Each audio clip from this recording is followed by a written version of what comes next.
Mike's creeping into frame, it's fine. Hey, Sean. Over the past 10 years or so, I've used a lot of lights on actual productions.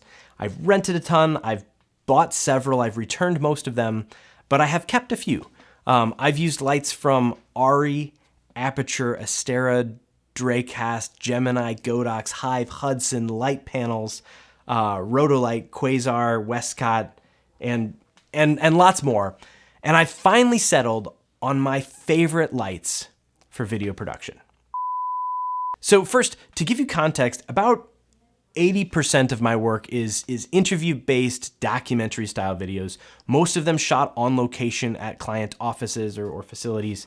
I'm often switching locations a few times during any given day and setting everything up and taking everything down multiple times during any given day. I also do some large-scale B-roll like buildings and fire trucks. And lastly, I am doing a bit of product videography. For the most part, I am not doing moody cinematic shots. I'm not doing artsy, stylized music videos. I'm not doing scripted films on a set and like trying to make it look like sunrise is coming through the window or like it's dusk around the dinner table or something. So it is this work that shapes my choice for my favorite lights. But before I share my two favorite lights, it's important to understand that there are two kinds of lights in video production. There are hard lights and there are soft lights. First, hard lights. Hard lights or single source lights. These are lights with a single bulb or like a chip on board LED where all the light's coming from one source, from one spot. These are lights like the Aperture 120, 300, and 600D, even the 1200D, the newer Godox lights, your traditional Hollywood HMI lights, camera flashes, etc. And there are two big advantages to single source lights. One, they're often brighter than soft lights of like a similar form factor. And two, they are very flexible with how you can shape the light. You can use diffusers, softboxes, gels, reflectors, umbrellas, scrims, snoots, flags, bounce, 4x4s, 8x8s, 12x12s, cookies, shower curtains, fish tanks, whatever. With the right modifiers, you can do almost anything to a single source light to create the exact look you're going for. Sorry, the look for which you are going.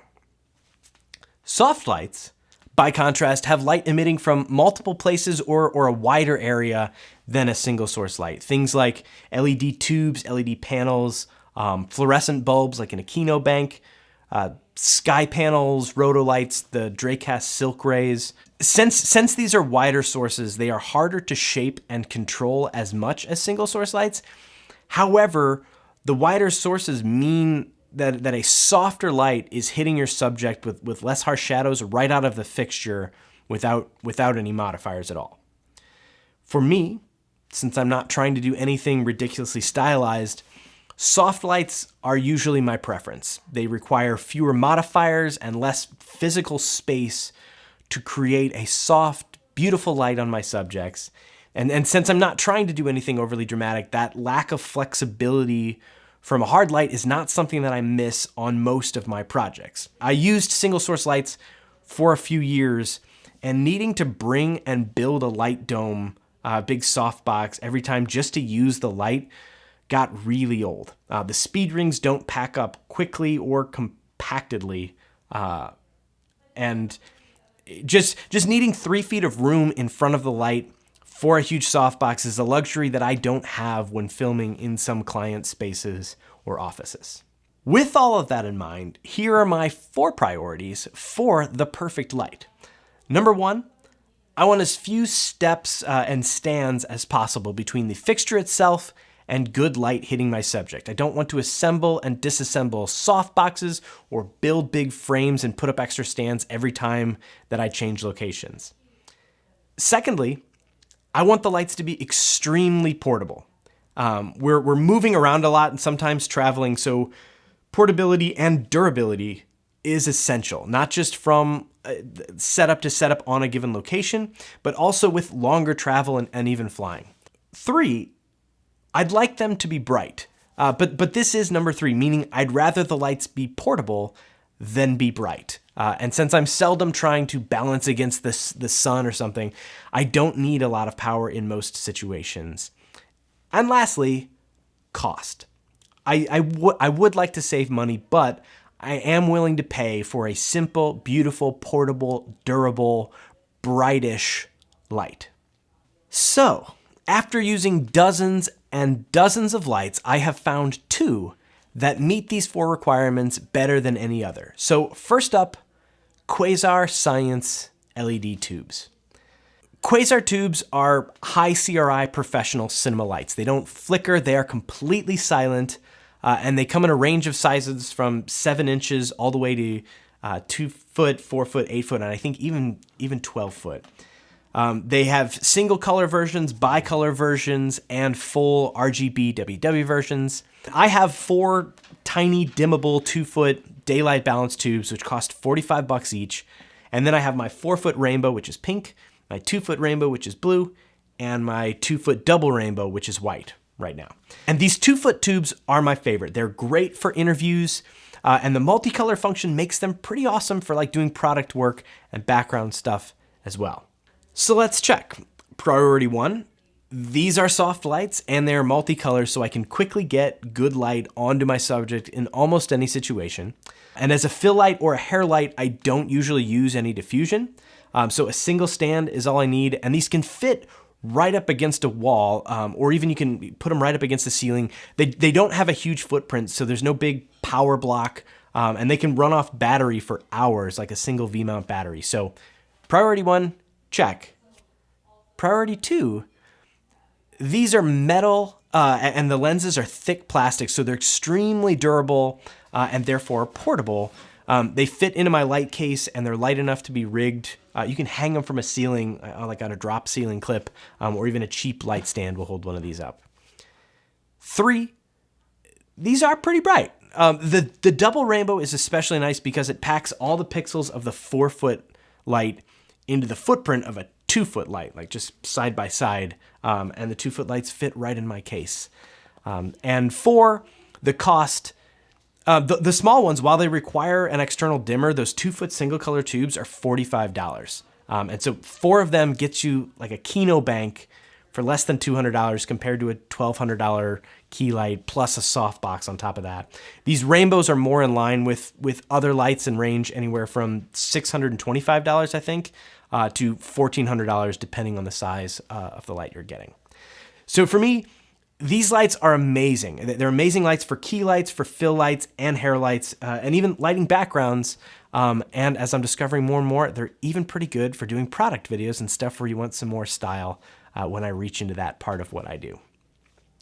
Secondly, this is my favorite light ever. This is the Hudson Spider Mozzie, powered by Westcott LEDs and built in California.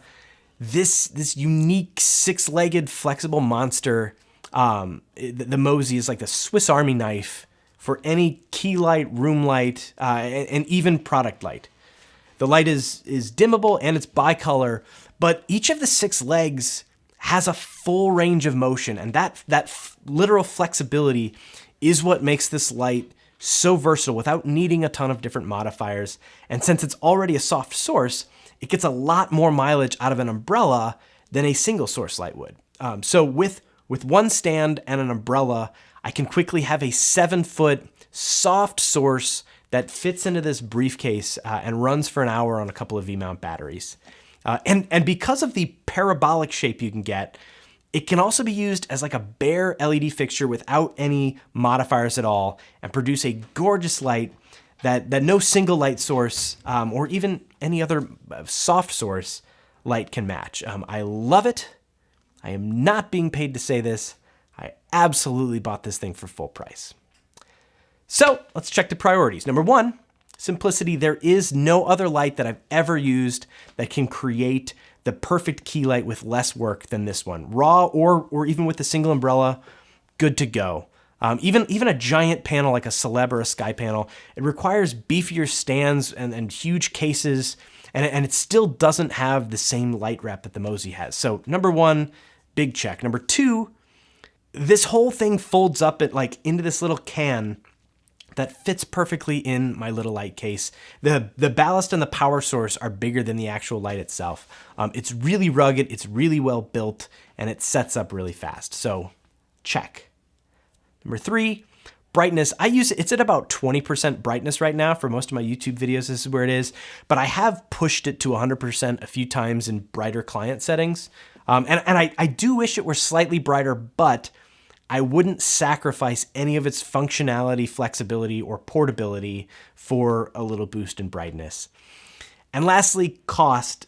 This thing is expensive. I think it's around $3,800 for the kit, which includes a hard case and umbrellas and softbox and more. It has everything you need in the kit, but it is far more expensive than any other light at this brightness.